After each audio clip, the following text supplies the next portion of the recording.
Buenos días, doctor. Entonces, vamos a llevar otro tema. Segundo tema es lupus eritematoso sistémico. Entonces, por favor, ingresen a las diapositivas y vamos a ir a la primera parte de lo que es lupus eritematoso sistémico. Por favor, síganme con las diapositivas. Entonces, lupus eritematoso sistémico. ¿No? El lupus, si me están siguiendo, por favor, en la primera diapositiva está el concepto. El concepto de lupus eritematoso sistémico es una enfermedad eh, de carácter autoinmune, no compleja, que puede afectar cualquier órgano con espectro de manifestaciones clínicas e inmunológicas muy variada, ¿no? Y un curso clínico caracterizado por periodos de exacerbación y remisión de la enfermedad. Entonces, ¿qué es el lupus? Es una enfermedad de carácter autoinmune, ¿no? Donde se producen autoanticuerpos que lesionan los diferentes órganos. No es una manifestación sistémica porque afecta varios órganos, ¿no? Como ustedes pueden ver en esta imagen, eh, afecta la piel, puede afectar el sistema nervioso central, los riñones, las vísceras, el corazón, los pulmones, etcétera. Entonces, tiene manifestaciones clínicas sistémicas. Y como dice acá, las manifestaciones clínicas son muy variadas. Entonces, muchas veces el lupus puede ser, puede simular ser otra enfermedad. De ahí que a veces el diagnóstico también puede ser difícil, ¿no? Porque puede simular ser alguna otra enfermedad. Por ejemplo, puede aparentar ser un abdomen agudo, ¿no? Como una apendicitis, dolor abdominal. Pero en realidad lo que está ocurriendo es una vasculitis, una vasculitis mesentérica. Los vasos sanguíneos del mesenterio se inflaman o se trombosan y da dolor abdominal, ¿no? Y uno, como por la frecuencia de presentación de apendicitis, uno podría llegar a pensar apendicitis o abdomen agudo. Entonces, por eso es que al momento de realizar el diagnóstico hay que ser bastante detallista para darse cuenta y poder analizar, ¿no? Qué tipo de paciente estamos viendo. Entonces, eso es el lupus, ¿no? Es autoinmune, ¿no? Y manifestaciones clínicas variadas. En su epidemiología, afecta predominantemente a mujeres en edad fértil.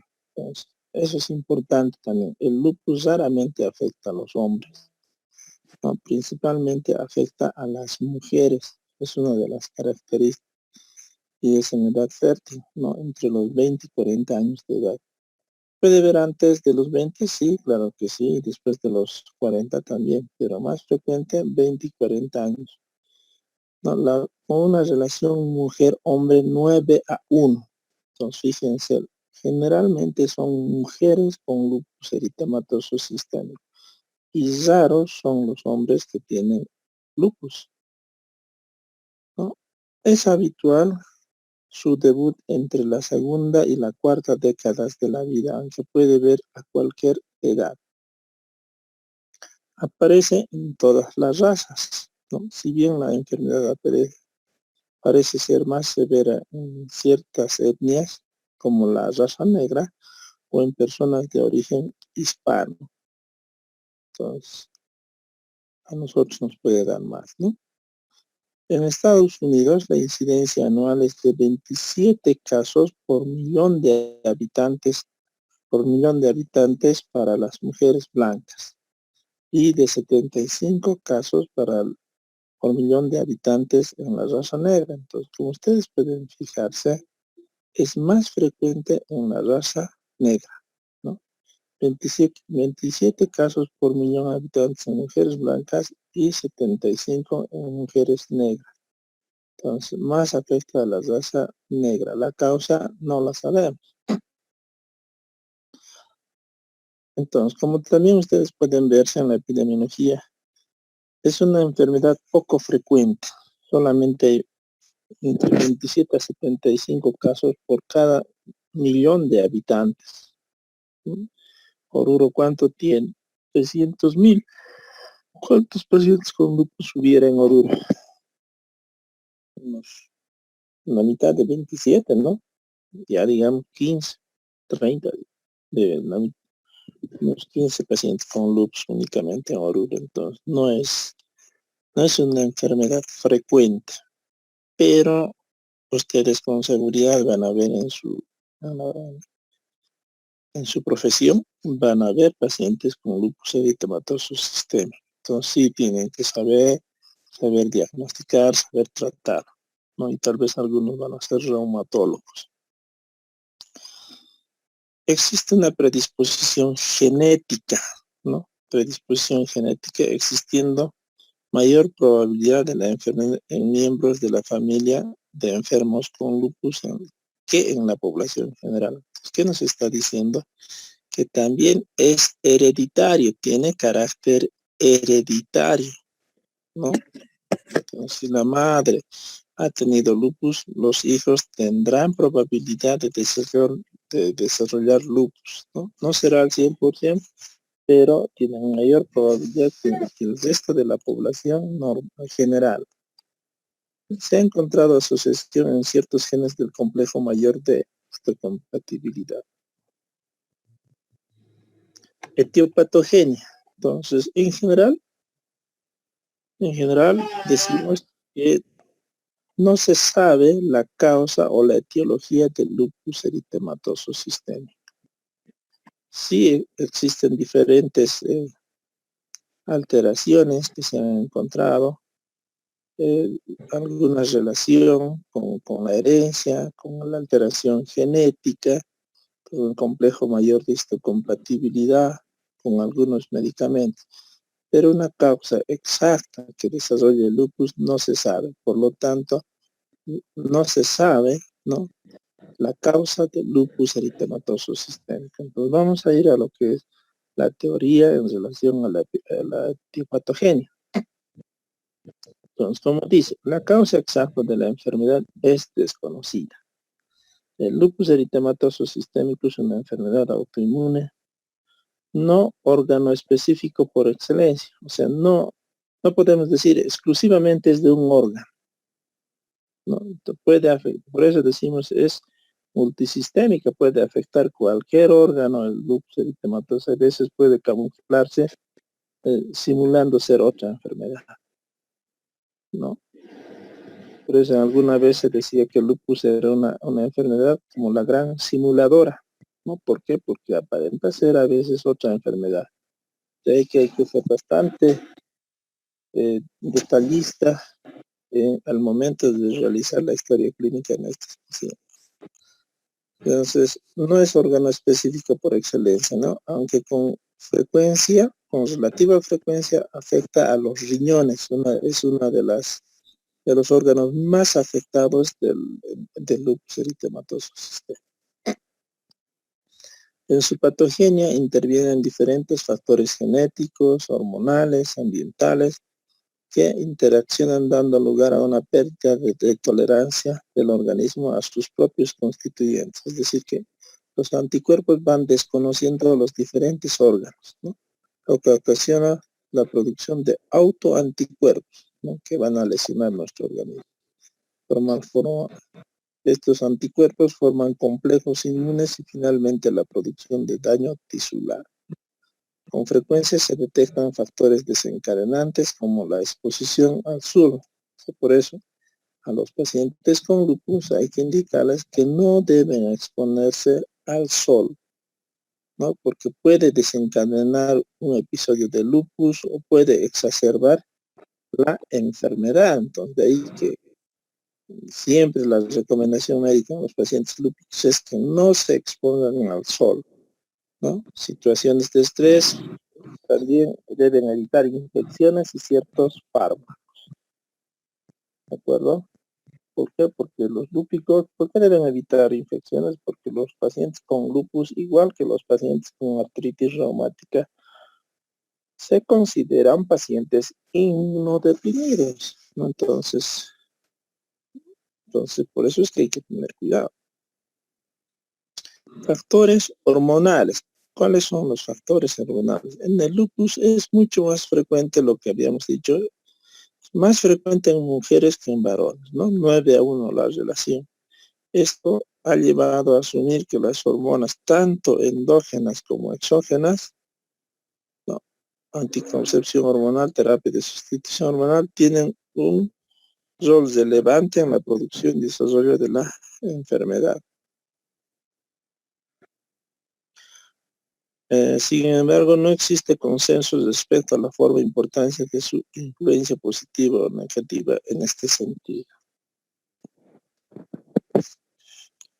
Pues puede haber relación con los factores hormonales, ¿no? ¿Por qué? Porque tienen las mujeres más lupus que los hombres, ¿de acuerdo?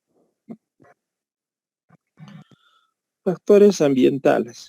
Se ha propuesto varios factores ambientales que pueden exacerbar o desencadenar un cuadro clínico de lupus, probablemente a través de sus efectos sobre el sistema inmune.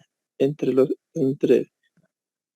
factores de este tipo se incluye el tabaquismo, ¿no? Podría ser tabaquismo, la exposición a sílice, la exposición a la radiación ultravioleta, y esto es lo que estamos repitiendo nuevamente, ¿no? Los pacientes con lupus deben evitar la exposición al sol. Algunas infecciones, vamos a ver que vamos a desarrollar después algunas infecciones, ¿no? Como están el virus del Epstein-Barr, ¿no? Que puede hacer que se desencadene lupus, ¿no? Ahora, y ciertos fármacos que también luego vamos a ver, ¿de acuerdo? La radiación ultravioleta puede exacerbar la sintomatología del lupus eritematoso sistémico. Sin embargo, su rol en la patogenia de la enfermedad no está claro. No se sabe si produce el lupus, ¿no? Puede desencadenar, pero sí puede exacerbar los síntomas del lupus. Entonces, por eso es que cuando a veces vemos al paciente que viene con sus manifestaciones de dolor articular, mialgias, malestar general, a veces es ¿por qué? Porque se ha expuesto al sol, ¿no? Se descuidan de su tratamiento y se exponen al sol y el paciente está viniendo a la consulta por sus manifestaciones clínicas. Entonces, sí puede exacerbar los síntomas del lupus. Las infecciones. Los pacientes con lupus tienen títulos altos de anticuerpos contra el virus del Epstein-Barr, ¿no? Estudios en niños con lupus sugieren la infección por el virus del Epstein-Barr, que puede ser un desencadenante, ¿no? Que origina el lupus. Tampoco está bien establecido, entonces, pero podría ser que el virus Epstein-Barr pueda desencadenar lupus. Por fármacos. ¿Qué fármacos podrían desencadenar lupus? ¿No? Ciertos fármacos pueden originar aumento de la autoinmunidad que en algunas personas acaba produciendo el cuadro clínico de lupus, denominado lupus eritematoso sistémico inducido por fármacos. ¿De acuerdo? Entonces, ¿qué fármacos pueden hacer que se desencadene el lupus? La procainamida y la quinidina, ¿no? La quinidina y la hidralazina, por favor. ¿De acuerdo? Un ratito.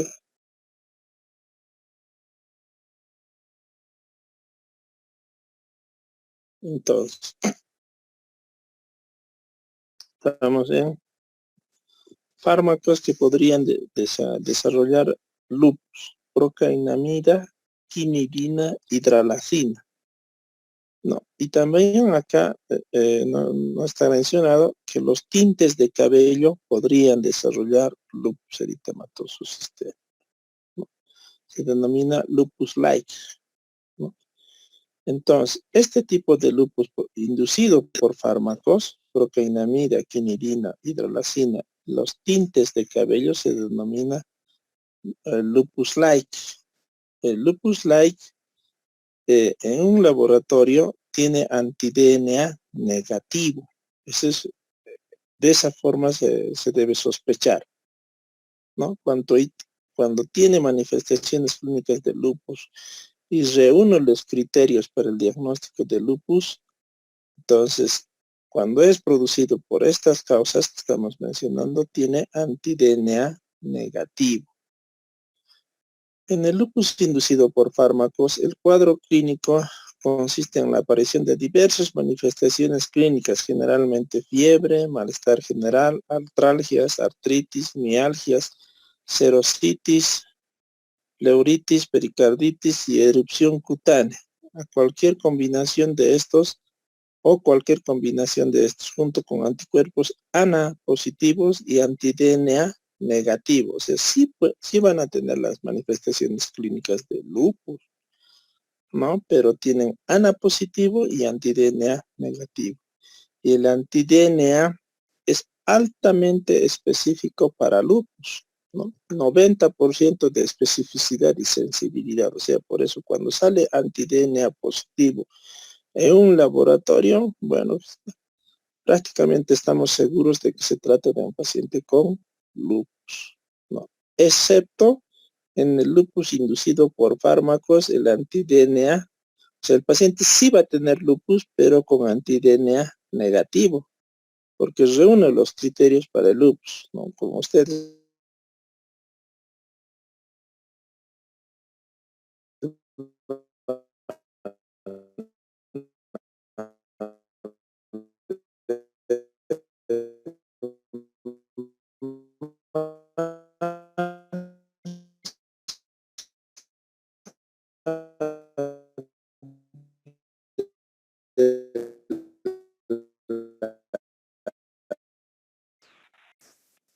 ¿me están escuchando? Doctor, ¿podrías repetir, por favor? Se ha escuchado entrecortado. Ya, entonces les estuve diciendo que cuando existe lupus inducido por fármacos, los pacientes sí van a desarrollar lupus con todos los síntomas que hemos mencionado, ¿no? ¿Por qué vamos a diagnosticar lupus? Porque va a reunir los criterios de diagnóstico.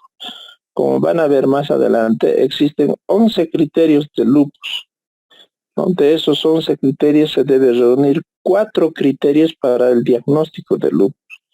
Entonces, estos pacientes sí van a tener lupus, pero su característica es que tienen ANA positivo y anti-DNA negativo, ¿no?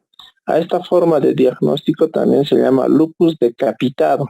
¿Por qué es lupus decapitado? Porque por la ausencia justamente del anti-DNA.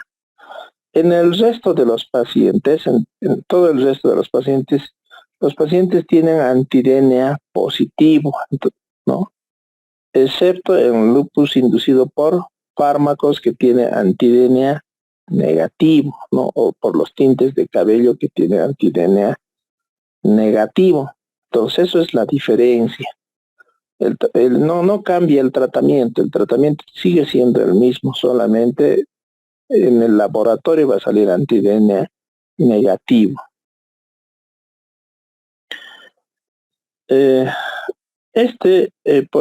Cuando es por fármacos, el estado es reversible, que desaparece cuando el paciente deja de tomar la medicación que desencadena el episodio, ¿no? Pero igual hay que darles tratamiento. Entonces se llama lupus-like o lupus decapitado, ¿no? El lupus inducido por fármacos. Es decapitado porque tiene anti-DNA negativo. Estos son los anticuerpos de ANA. ANA significa anticuerpos antinucleares, ¿no? Y el anti-DNA es anticuerpos contra el DNA del núcleo, ¿no? Contra el DNA. Entonces, estos son vistos al microscopio por inmunofluorescencia, ¿no? Entonces, así se van a ver los anticuerpos por inmunofluorescencia, ¿de acuerdo? Seguimos. Factores genéticos. En los factores genéticos se ha observado una elevada concordancia con en la aparición de lupus en gemelos monocigotos, entre el 15 al 57%, y una mayor prevalencia de la enfermedad del 5 a 12% entre descendientes de los pacientes con lupus. Y aquí estamos volviendo a repetir que la enfermedad sí tiene carácter hereditario, ¿no? Sí tiene carácter hereditario.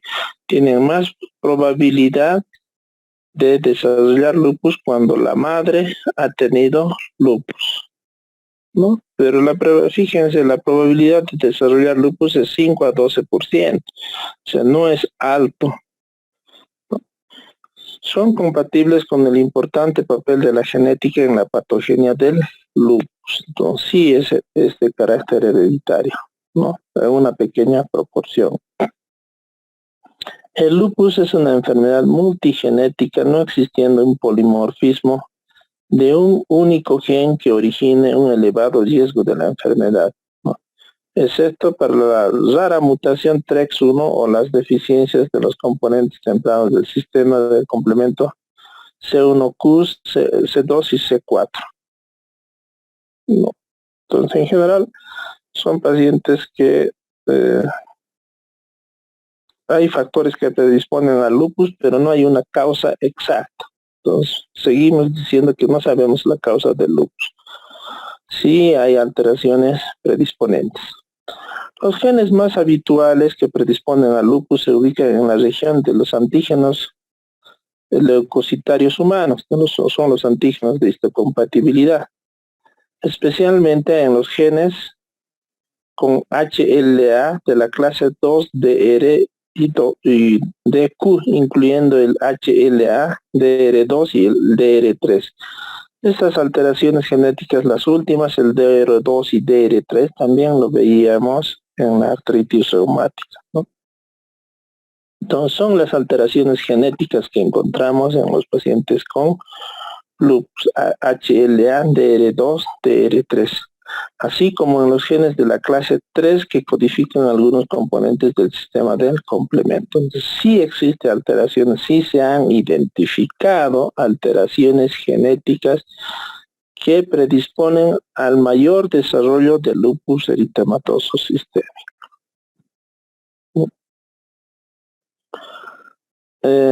Esta es una forma de presentación de lupus discoide. Como pueden ver, forman placas queratóxicas en la cara, ¿no? Que al desprenderse dejan cicatriz, fíjense, ¿no? Lupus discoide. Este lupus discoide es uno de los criterios de diagnóstico del lupus eritematoso sistémico. Seguimos en la etiopatogenia. Los linfocitos B, el factor común de las anomalías inmunes en el lupus es la hiperactividad de los linfocitos B, con producción de anticuerpos. Entonces, estos producen los anticuerpos, los anti-DNA. Son muy específicos para el lupus, ¿no? Encima de 90, o sea, 90% de especificidad y de sensibilidad. Aparecen como una respuesta inmune a la anti-DNA integrada en los nucleosomas, ¿no? Que se forman durante la apoptosis. ¿No? ¿Qué es la apoptosis? Es la muerte celular programada. Linfocitos T. Las alteraciones de los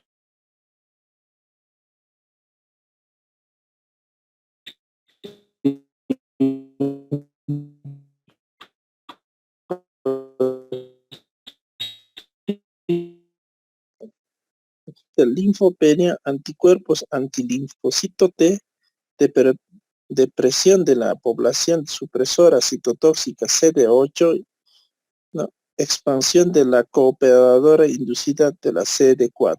Entonces, existe linfopenia, ¿no? Y ustedes cuando vean los laboratorios, uno de los criterios es linfopenia menor a 1500 de linfocitos T por milímetro cúbico. Menor a 1500, ¿no? Linfocitos, ¿no? Principalmente hay de los CD8, ¿no? Citoquinas. Se han encontrado disminución de las citoquinas producidas por los linfocitos T, incluyendo la interleucina 2, factor de necrosis tumoral alfa, y aumento de las citoquinas interleucina 4, 5, 6, 10, que promueven la diferenciación y estimulación de los linfocitos. Entonces sí hay depresión de algunas interleucinas, pero más hay un incremento de las interleucinas inflamatorias. ¿Cuáles son las inflamatorias? El 4, el 5, el 6, el 10, que promueven la diferenciación y estimulación de los linfocitos, ¿no? Se van a estimular la producción de linfocitos, y los linfocitos van a producir autoanticuerpos, como el anti-DNA, ¿no? Las interleucina 10 parece ser estimulante de la producción de los anticuerpos anti-DNA, ¿no? Primero va a estimular a los linfocitos B, y los linfocitos B van a producir autoanticuerpos anti-DNA. Entonces hasta ahí es la etiopatogenia, ¿no? Entonces hay diferentes factores que predisponen el desarrollo del lupus eritematoso sistémico, pero no hay una causa específica. Por lo tanto, seguimos diciendo que la causa es desconocida del lupus eritematoso sistémico. Manifestaciones clínicas, ¿no? Entonces entramos a lo que son manifestaciones clínicas del lupus eritematoso.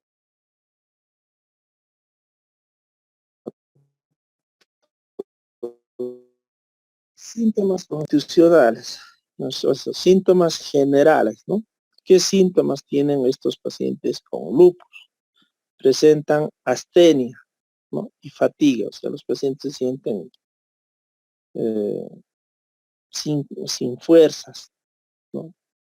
Cansados todo el tiempo, ¿no? Astenia, fatiga, ¿no? 80%, anorexia, ¿no? O sea, es decir, pérdida del apetito. Pueden tener pérdida de peso, ¿no? Y la pérdida de peso, ¿no? Entonces, síntomas generales, ¿verdad? Aproximadamente el 50% de los pacientes presentan fiebre. Entonces, como decíamos, bueno, como en otro capítulo hablábamos de fiebre, ¿no?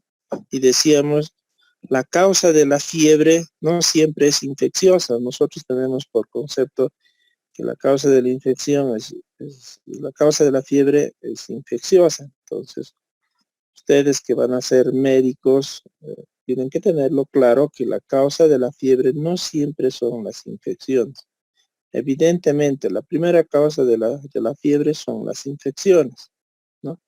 Pero después un 40% de las fiebres son infecciosas, un 20% son neoplasias, y otro 20% son enfermedades del tejido conectivo. Y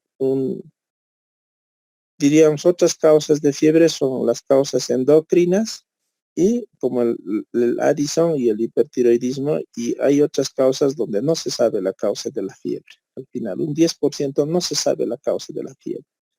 Entonces, en este caso, es una fiebre de carácter autoinmune, ¿no? O sea, en este caso es enfermedades del tejido conectivo, ¿no? Las enfermedades del tejido conectivo producen dentro de sus síntomas fiebre, como están la artritis reumática, el lupus eritematoso sistémico, las vasculitis producen fiebre. Entonces, de ahí que siempre hay que tomar en cuenta que ante la presencia de fiebre, siempre primero pensamos en infección, ¿no? Pero debemos identificar dónde está la infección.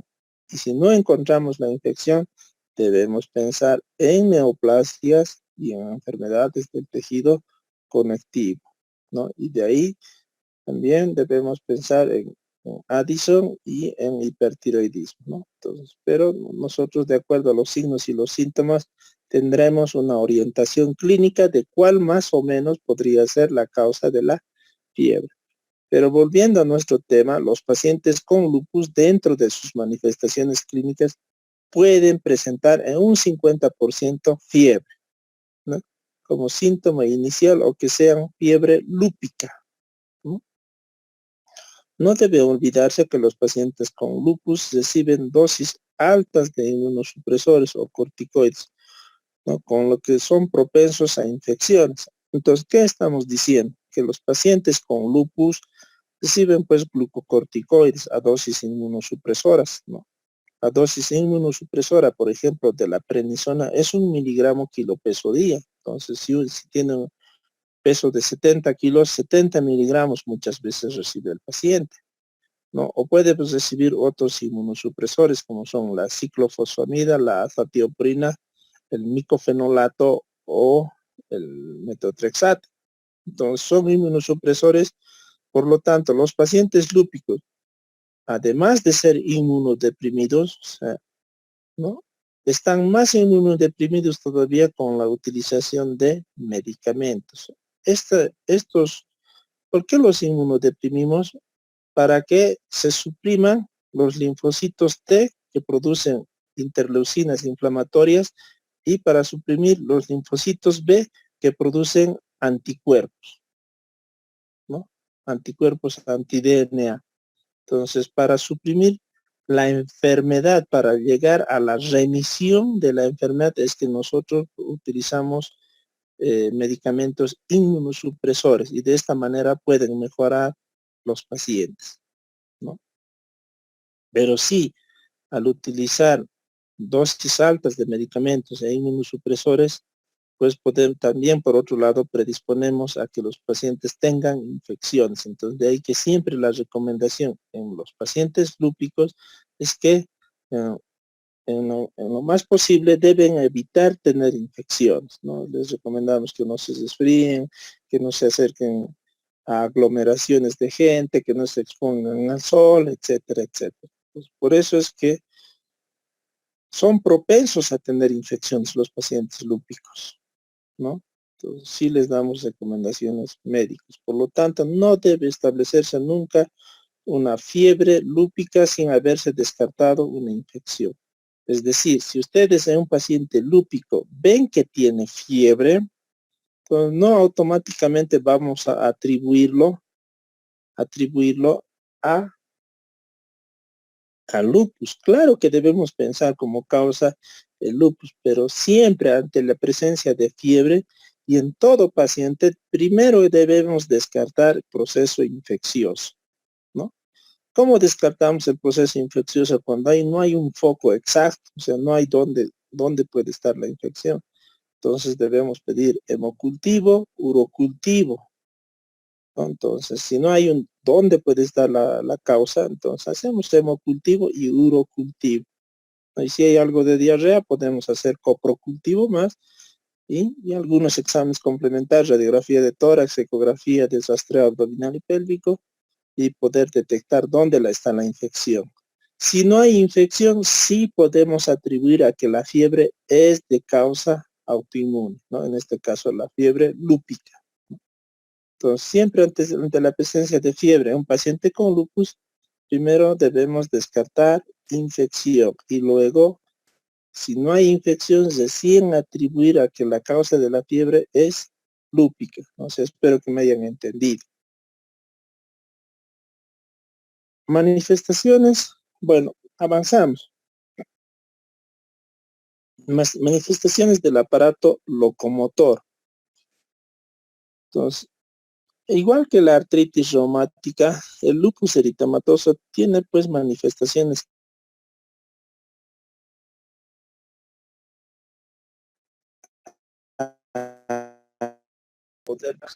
Algunos pacientes con lupus han sido diagnosticados de artritis reumática, ¿no? Cuando indagas un poquito más o haces un examen, una historia clínica más detallada, te das cuenta que aparentemente no es artritis reumática y es lupus. Y cuando pides los laboratorios y confirmas tu presunción, no había sido artritis reumática, ¿no? Entonces, ¿cuál es la diferencia? Que el lupus,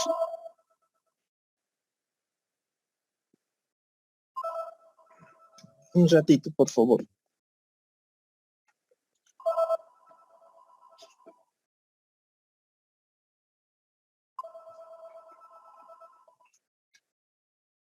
Hola, hola. Sí, dígame, dígame. Ya. El médico de guardia no muestra el certificado de defunción.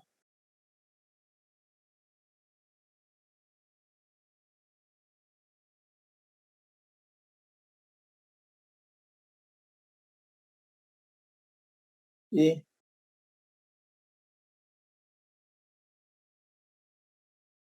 ya sabes que mandármelo a los familiares con certificado de defunción a la clínica San Agustín a las 8:30. Pero dile siempre, no. Por eso deben querer certificado de defunción. No, avísale, pues, ¿cómo no le van a avisar? Avísale. Avísale. Y le dices que el doctor se los va a llenar el certificado de defunción. A las 8:30 va a estar en la clínica San Agustín. Necesito su carnet de la señora, aunque en fotocopia, para llenar los datos exactos. Y ya listo, ya. Nada más, no me dicen. Gracias, chao. Oh, perdón, mano, disculpa. Entonces, estuvimos hablando de las artralgias. Muchas veces las artralgias pueden ser muy similares a lo que ocurre en la artritis reumática, ¿no? Pero además de eso, para que se den cuenta, en el lupus existen otras manifestaciones clínicas. ¿Cuál es la característica de las artralgias y de la artritis en la artritis reumática? Que es artritis simétrica de pequeñas articulaciones y es ascendente, ¿verdad?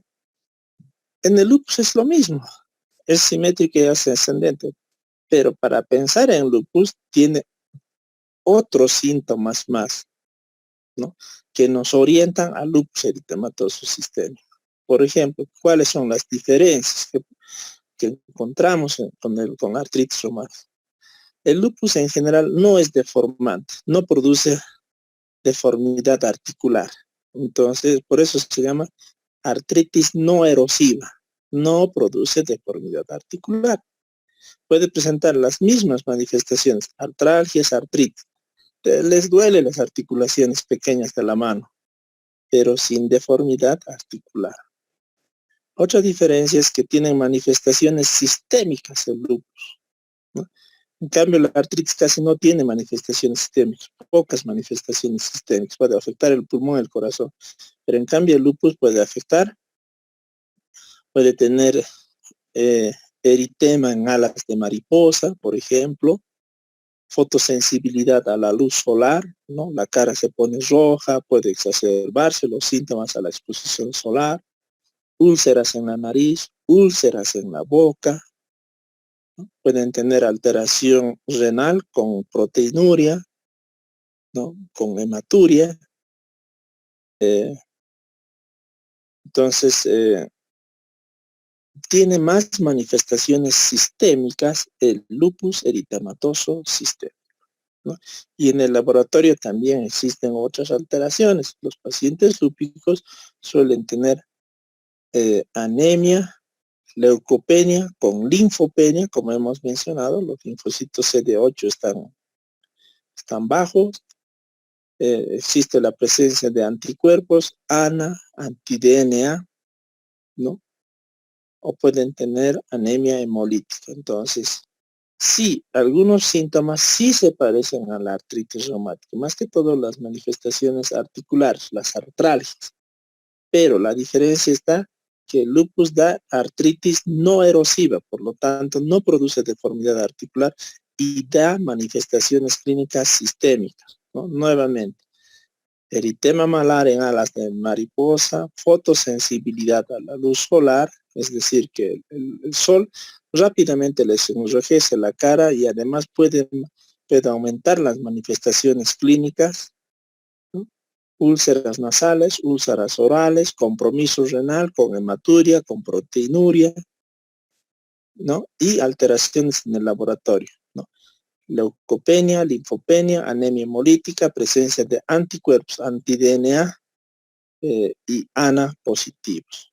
Entonces, por eso es que hay veces en los pacientes al momento de diagnosticar, siempre no solamente debemos cerrarnos en que es artritis reumática, ¿no? Sino siempre hay que tener como una segunda opción que ante la presencia de otros síntomas más sistémicos podría ser lupus eritematoso sistémico, ¿no? Ahora, eso sí, la frecuencia, la artritis reumática es mucho más frecuente en relación al lupus. El lupus es una enfermedad poco frecuente, ¿no?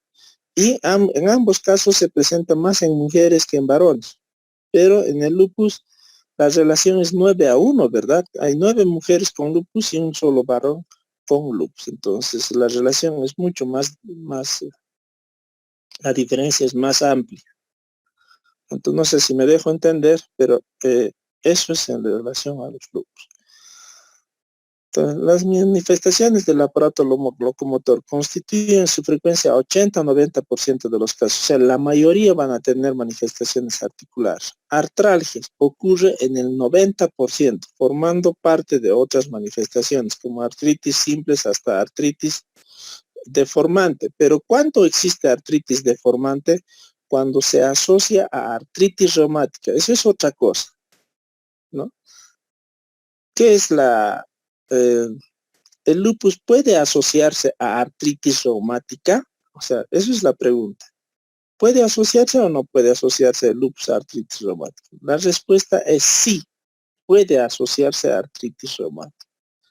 Entonces, esa asociación, entonces, al mismo tiempo puede tener un paciente dos enfermedades. Entonces, se llama síndrome de sobreposición, cuando se asocian dos enfermedades del tejido conectivo.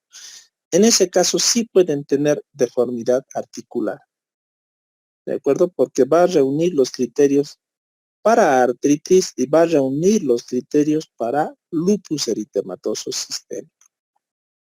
Entonces, cuando se asocia a la artritis reumática lupus, es decir, cuando forma un síndrome de sobreposición, sí existe deformidad articular.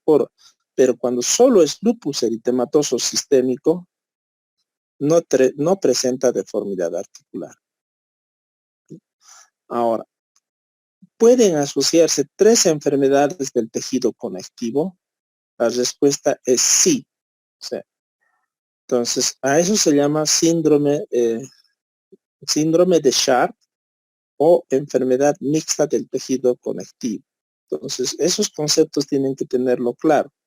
Las enfermedades reumáticas, ¿no?, pueden venir solas o pueden venir asociadas, ¿no? Entonces, pueden venir solas: artritis, lupus, dermatomiositis, polimiositis, esclerosis sistémica, pueden venir solas. Pero cuando se asocian dos enfermedades reumatológicas o enfermedades del tejido conectivo, se llama síndrome de sobreposición. Cuando se asocian 3 enfermedades del tejido conectivo, se denomina síndrome de Sharp o enfermedad mixta del tejido conectivo. Entonces, ¿artralgias tienen los pacientes con lupus? Sí tienen, y pueden similar ser artritis reumática, ¿verdad? Entonces, artralgias como manifestación única aparece solo en el 24%, ¿no? Generalmente está asociada a síntomas sistémicos, a manifestaciones o a otras manifestaciones clínicas.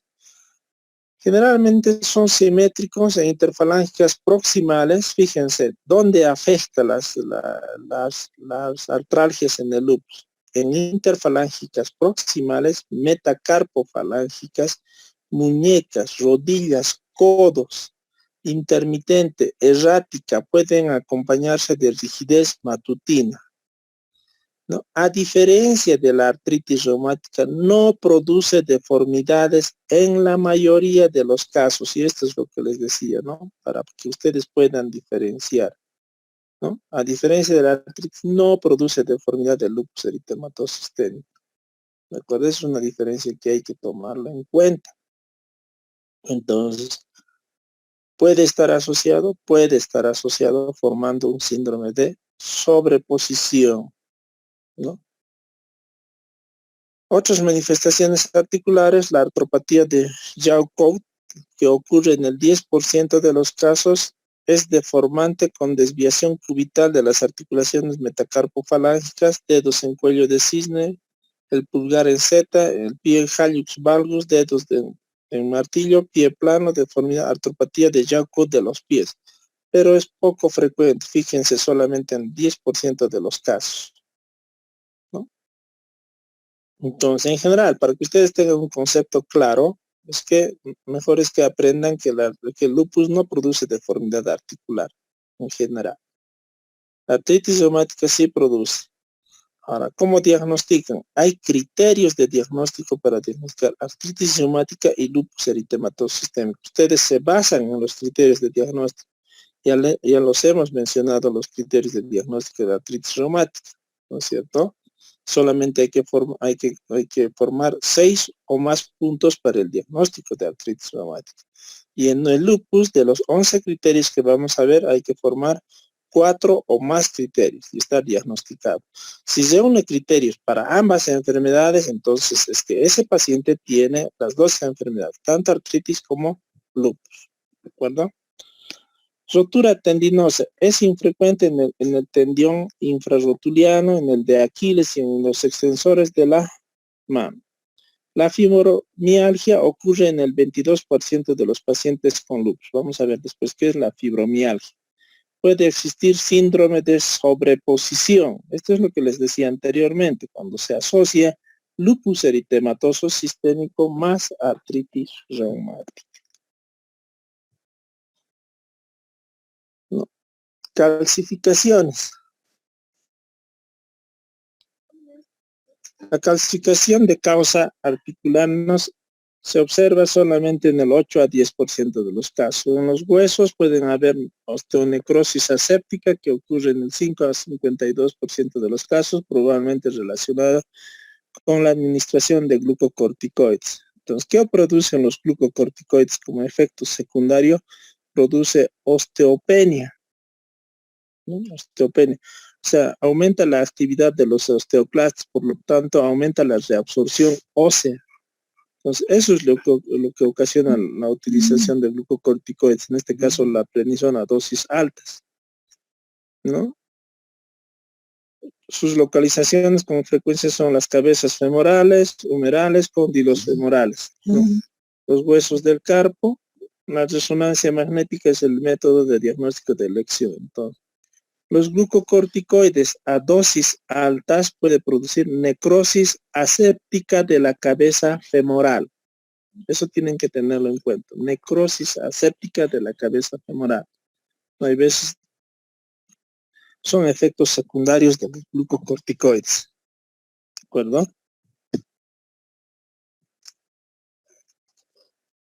Porque son los efectos, ¿no? Los glucocorticoides, como les decía, en su mecanismo de acción aumentan la actividad de los osteoclastos y por lo tanto aumenta la reabsorción del hueso.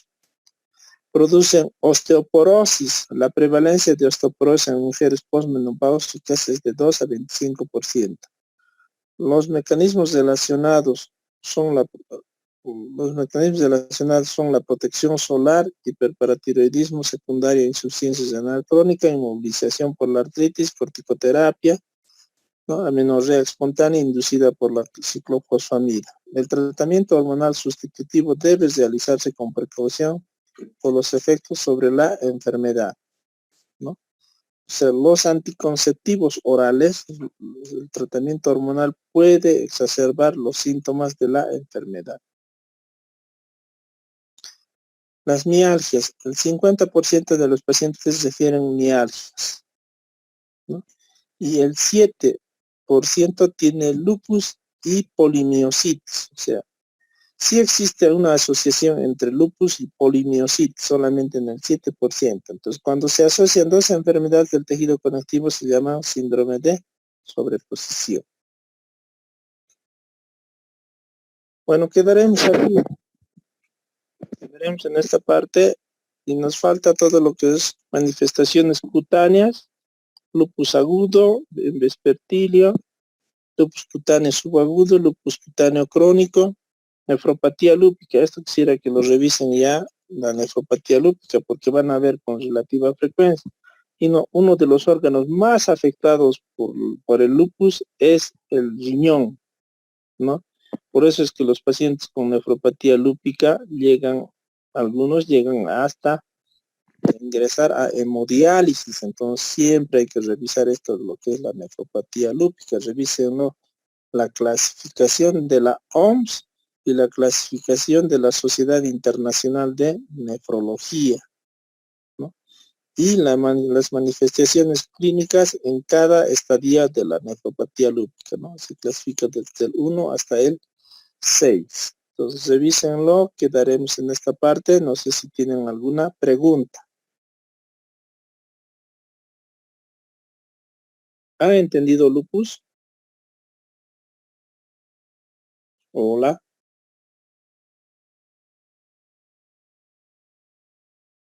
Complejo, ¿no?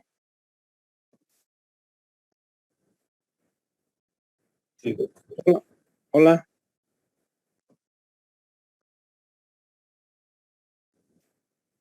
¿Han entendido o no han entendido nada? ¿Por qué están callados?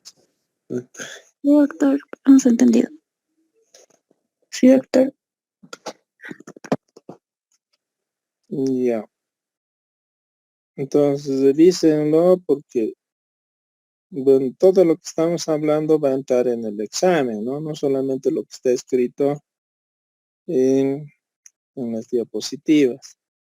Entonces, artritis reumática y lupus eritematoso son los dos temas, diríamos, más importantes dentro de lo que es la reumatología. No, claro que todos son importantes, pero estos temas son diríamos, los más importantes que sí o sí tienen que dominar. ¿De acuerdo? Ya, nos vemos hasta el miércoles. Hasta luego. Hasta luego, doctor. Hasta luego, doctor. Hasta luego, doctor.